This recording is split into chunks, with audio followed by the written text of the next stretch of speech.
What's good, Internet? My name is Attack Slug, and welcome back to WWE 12, The Road to WrestleMania here on the PS3. Week 12, about halfway into The Outsider, a Triple H.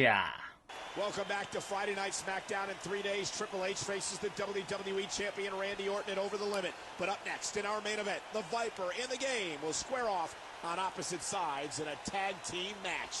Well, this match was ordered by our general manager to stir the pot. Will it have that effect? We find out next. A tag team match on SmackDown? Imagine that. Anyway, I welcome you to a fine Saturday here on the program. We have some various things to discuss. Not too much going on in the news today and some unreliable rumors going around, but hey, we're here to discuss wrestling, so that's kind of what we do on the channel on this Saturday. And first and foremost, we have Beth Phoenix confirming she'll be at Evolution, which you would have imagined she would be, unlike Gail Kim. And I have to wonder, is she going to be at Evolution actually wrestling, or is she going to be on commentary? Because as we saw in the Mixed Match Challenge, she's not really that good at commentary. I mean, hey, look, practice, practice, practice, and practice makes perfect. But, I don't know, we'll see. People over there, what's up? Now, there is a rumor about the IC title match, that it might not end up being a one-on-one match at SummerSlam. So it might not just be Dolph and Seth Rollins. And in my head, that goes, well, what if you made it a fatal four-way? Because we're already going to have, supposedly, a triple threat for the US title over on SmackDown. So don't do another triple threat, kind of make it a little bit different. Or add in a ladder, I don't know, something. Make it different, make it special. Now then, on to the completely unreliable rumor that I'm going to mention anyway, but keep in mind, it is completely unreliable in that NXT supposedly moving to Fox Sports 1, which we've heard before, right? But not just NXT TV, or I guess, internet, but TV, but also NXT takeovers, and also they want to increase the number of takeovers from 4 to 5 a year up to 8 at the minimum. And I'm like, that's too much? Like, keep them feeling special. You don't need to have one every month or so. That's not great. But hey, they're going to do what they're going to do, but also completely unreliable rumor from a source that sometimes makes things up. So if it doesn't happen, that's why, because it's wrestling. It's so hard sometimes to actually kind of suss out what is accurate wrestling rumors and news from what is completely made up clickbait garbage. And in doing this show every day, it becomes a fight to, alright, well, let me track down who said this and where, and do they have a record of being good on rumors or bad on rumors? It's a whole thing. Holla holla, I'm Edge. It's a tag team match, playa. Defeat Randy Orton in the ring. Okay, I can do that, I guess. Anyway. Speaking of Randy Orton, though. Speaking of Mr. Randall Keith Orton. I had a thought now. Because as much as I do enjoy a heel Randy Orton way more than a face Randy Orton, because he is naturally a better heel, and you want to boo him, right? And he's good at being that sick, sadistic, twisted, voices in his head Randy Orton. There's one problem. There's one kind of major conundrum, even as a heel Randy Orton, is that people are still going to pop for the RKO. Regardless of who he does it on, regardless of, heel or face, the RKO, a lot of times, ends up being more over than the guy giving it, right? So, if you really and truly are 100% committed to making the audience boo Randy Orton, you would take away the RKO. You would take away the thing the audience wants to see, and they would boo him. Now, would you bring back his original finisher, the O-Zone? Probably not. Would you give him a boring submission finisher? That would also be a good option.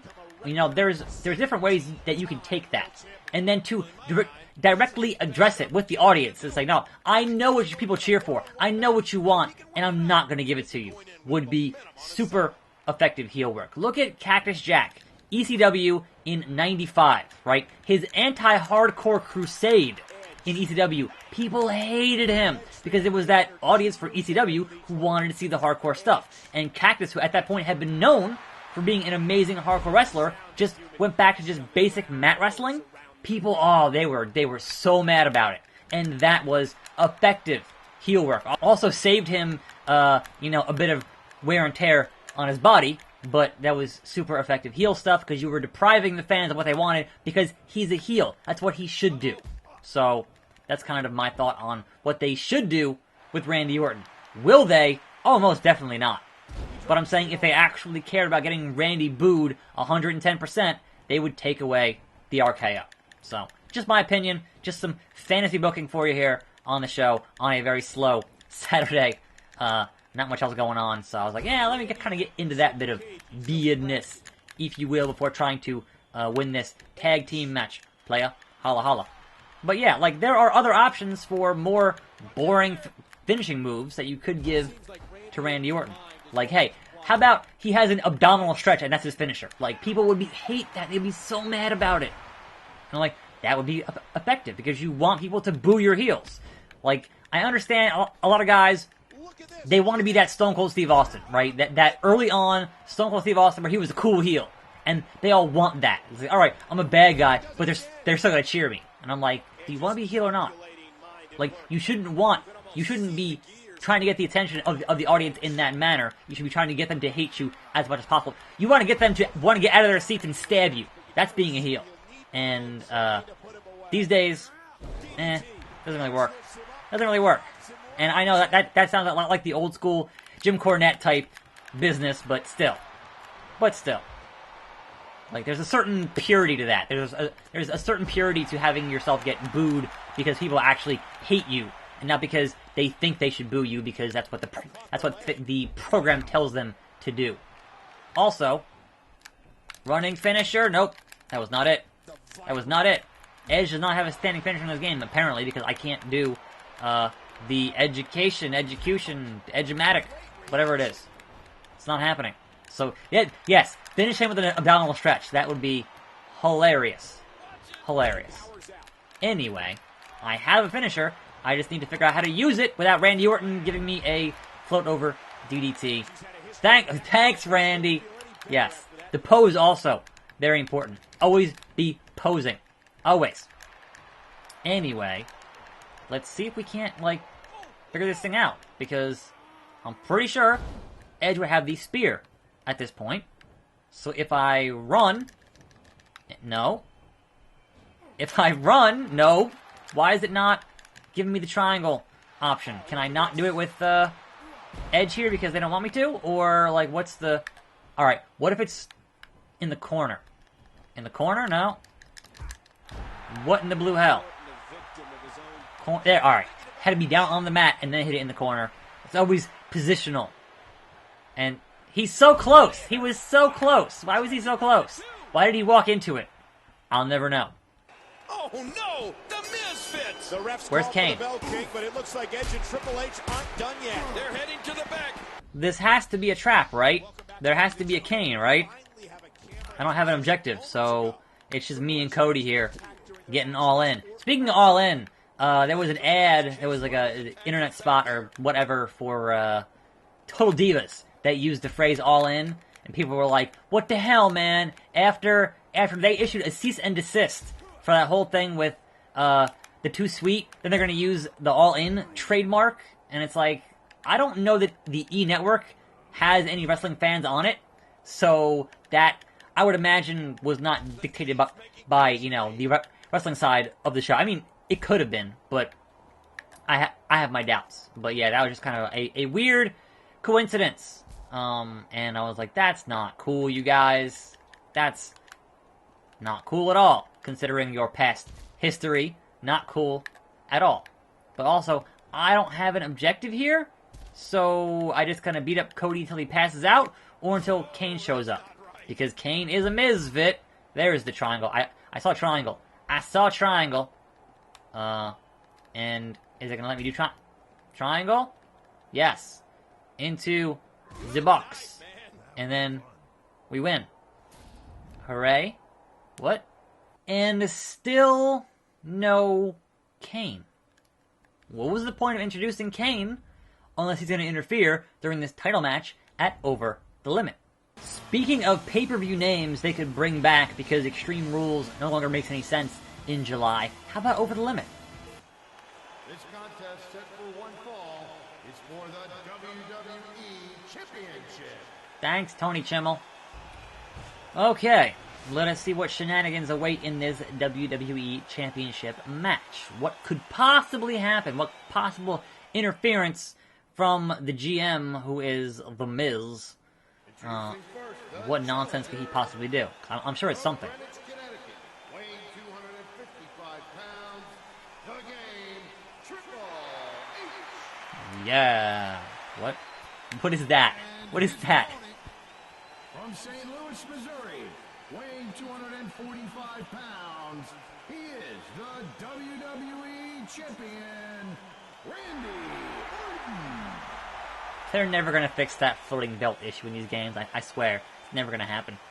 Let's get ready to rumble! Now then, looking ahead to Monday Night Raw for this week. We have the appearance of one Beast, of one Conqueror, of one Brock Lesnar.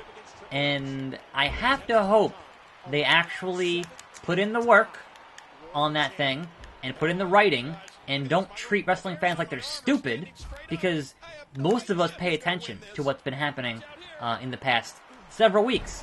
And we know that Braun Strowman has said, he's gone on record, the next time Brock Lesnar is on Raw, Braun's cashing in.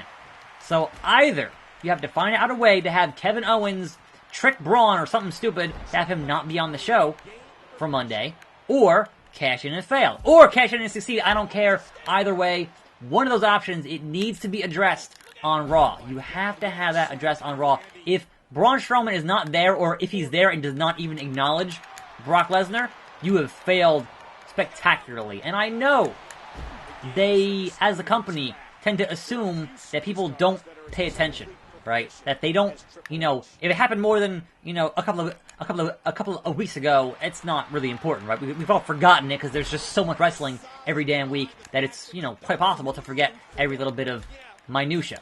But Braun Strowman is the monster in the bank. Why wouldn't he try and cash in when your champion, who's never there, is actually there for once, for the first time in, months and whatnot. So that's kind of important. For the first time on Raw since Money in the Bank even happened. So that is significant in a way, right? And I would hope they address that, because the best wrestling content does hinge upon actually following up on what you've already set up and acknowledging what happened historically, acknowledging what your characters have said before, and actually following through on that is the most important stuff. Like, to have matches, fine. There are plenty of good matches that don't have any build-up.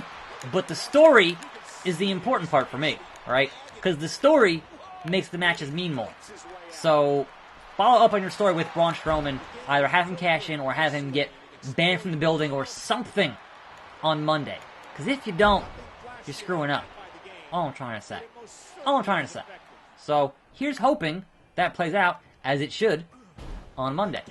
Spine Buster and a pedigree to one Randy Orton. Now, can I pin him here, or is it a magical triangle situation? Oh, I can actually... Nope. Alright, I can't pin him. So therefore, we just keep beating him up, because triangles. Stupid triangles. Whee! Locking it in and dropping that dang elbow. There it is. Hey, Randy, get as mad as you want, because I'm still hitting triangle, so... Oh well. Pedigree. Reversed. RKO out of... Nope. What a counter by the Game. And there's They're Dolph. going after Triple H again. Ding, ding, ding, ding, Oh, gloom. no. Not the handcuffs again. He's handcuffed to Ziggler? That's dumb. Triple H was ready this time. Now you're getting pedigree. Yeah, Ziggler's in trouble now. Oh, and now you're getting crossface with the chain. The Game With the wrenching chain. right Oh out. no, there's Kane finally! It's Kane. And then Edge. Spear. Where did Edge come from? I don't know, Michael, but what a save that was. The match is going to end in disqualification, but for Triple H, this could have been so much worse. Well then. Shenanigans expected, shenanigans received. I'm Attack Slug. Thanks for watching. More videos every day. I'll see you next time right here on this channel. And I'm out.